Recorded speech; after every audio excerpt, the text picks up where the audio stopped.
Des révélations choquantes viennent d'émerger. Le président du pays en conflit n'est plus celui que vous pensez. Les services de renseignement russes affirment que les élections ont été organisées dans les Alpes. Mais ce n'est que la partie visible de l'iceberg. Londres et Washington auraient déjà orchestré un coup d'État silencieux. Pendant que vous dormiez, les pions ont été déplacés sur l'échiquier. La question n'est plus si, mais quand la vérité éclatera au grand jour. Les troupes lituaniennes se mobilisent à la frontière biélorusse, des systèmes de défense aérienne en alerte maximale. Pourquoi maintenant?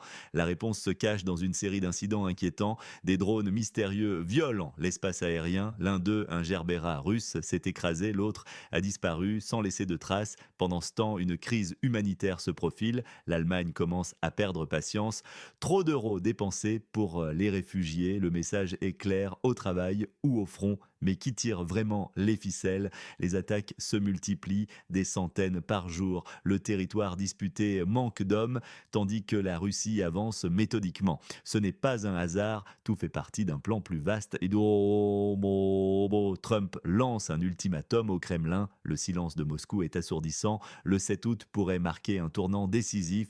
Les habitants de Kiev et Moscou retiennent leur souffle, conscients que leur destin se joue dans l'ombre. Pendant que l'Occident s'agite, l'Asie centrale renforce silencieusement son arsenal de drones. Astana prend les devants. Un nouveau front s'ouvre-t-il à l'Est? Les pièces du puzzle s'assemblent. Ce que je vais vous révéler dans les prochaines minutes changera votre vision de la situation. Êtes-vous près de la frontière? Signalez votre présence dans les commentaires. L'information est votre meilleure défense. Les tensions s'intensifient à une vitesse alarmante. Ce que nous observons n'est pas simplement une série d'incidents isolés, c'est le début d'une reconfiguration majeure de l'ordre mondial. La région nord de la mer Noire est devenue l'épicentre d'une crise qui menace de déstabiliser tout le continent. Les services de renseignement occidentaux tentent désespérément de maintenir leur influence dans cette zone stratégique, mais leurs efforts semblent de plus en plus vains. Regardez ce qui se passe en Lituanie. Ils renforcent leur défense à la frontière biélorusse, installent de nouveaux systèmes radars, mais leurs propres ministres admettent que leur défense aérienne présente des failles critiques. C'est un aveu de faiblesse qui en dit long sur l'état réel des capacités militaires de l'OTAN.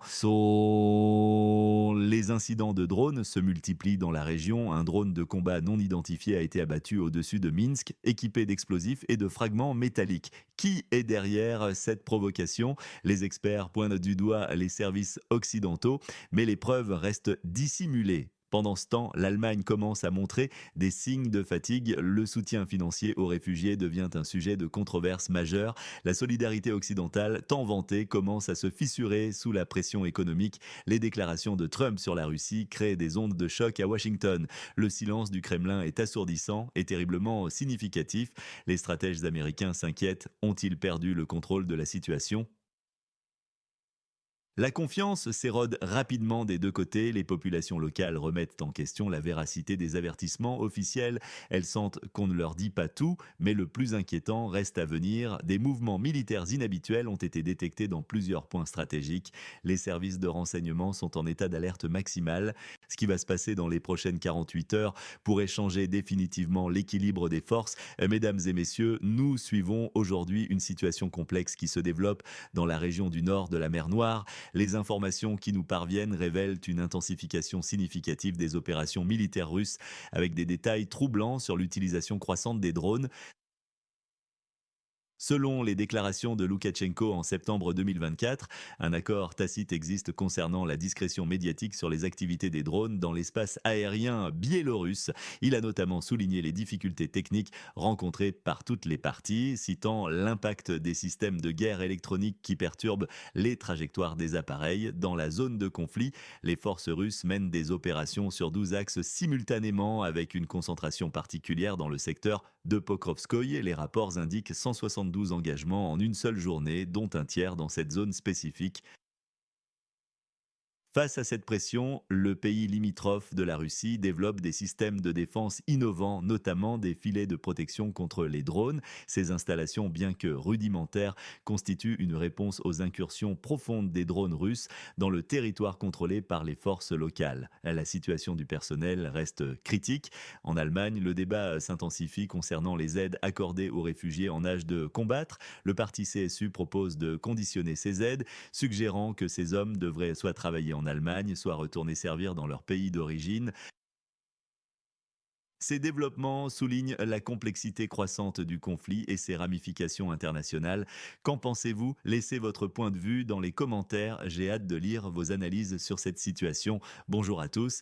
Aujourd'hui, nous analysons une situation préoccupante en Allemagne concernant les réfugiés de la région disputée. Près de 151 000 personnes en âge de combattre reçoivent des aides sociales allemandes, soulevant des questions légitimes sur l'utilisation des fonds publics. La situation devient plus complexe avec l'ultimatum de Donald Trump à Moscou. L'ancien président américain a donné jusqu'au 7 août pour parvenir à un accord concernant le territoire en conflit. Sans réponse du Kremlin, il menace d'imposer des droits de douane et d'autres mesures. Le porte-parole de Poutine, Dmitri Peskov, reste mesuré. Nous avons pris note des déclarations. L'opération militaire spéciale se poursuit et nous restons engagés dans un processus de paix qui garantira nos intérêts.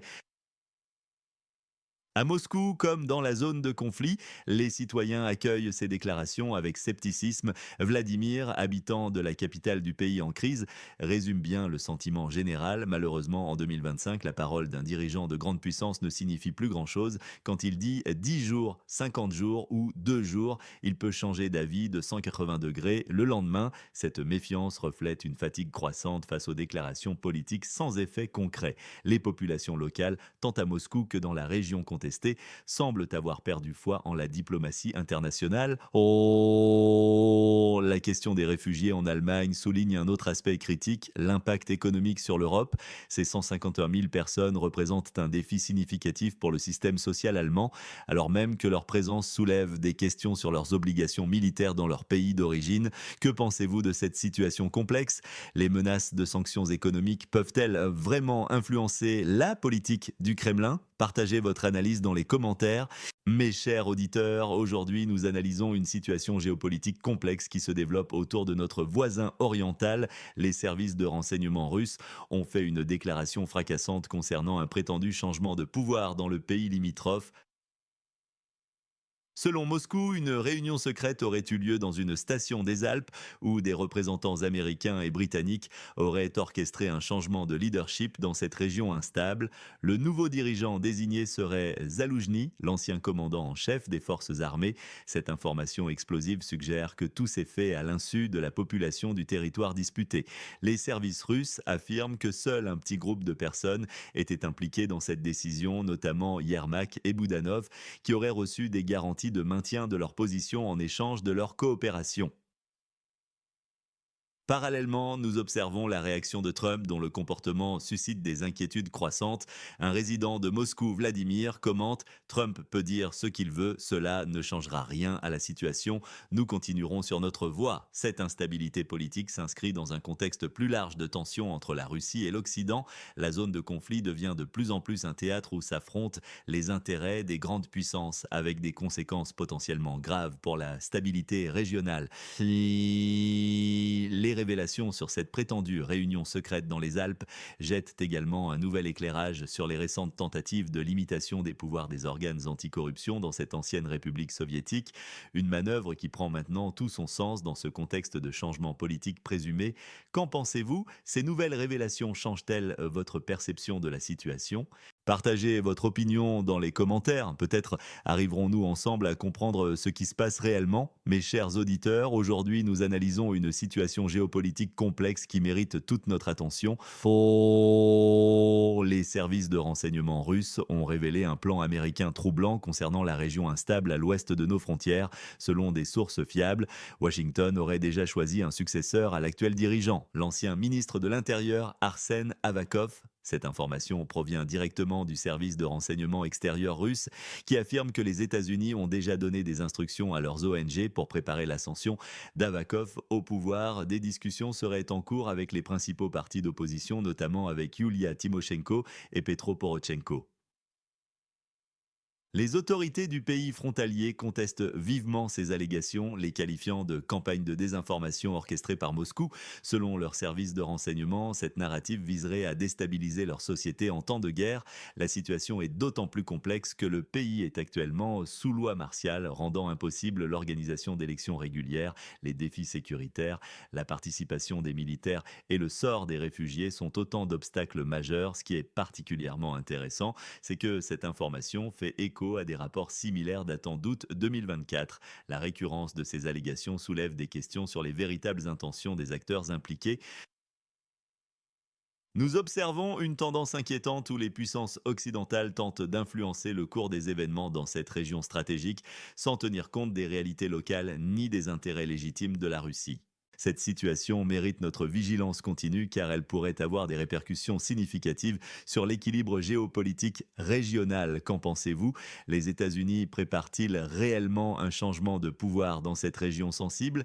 Partagez votre opinion dans les commentaires. Peut-être pourrons-nous ensemble comprendre ce qui se passe réellement. Mes chers auditeurs, aujourd'hui nous analyserons une situation géopolitique complexe qui mérite toute notre attention. La tension monte dans la zone de conflit entre la Russie et l'Occident.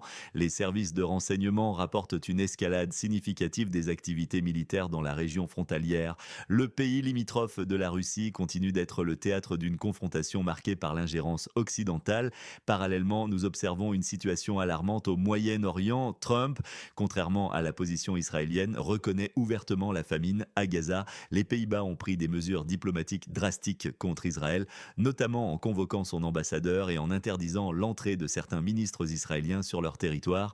Cette décision néerlandaise s'inscrit dans une tendance plus large, suivant l'exemple du Royaume-Uni, du Canada, de l'Australie et d'autres nations qui ont adopté des mesures similaires.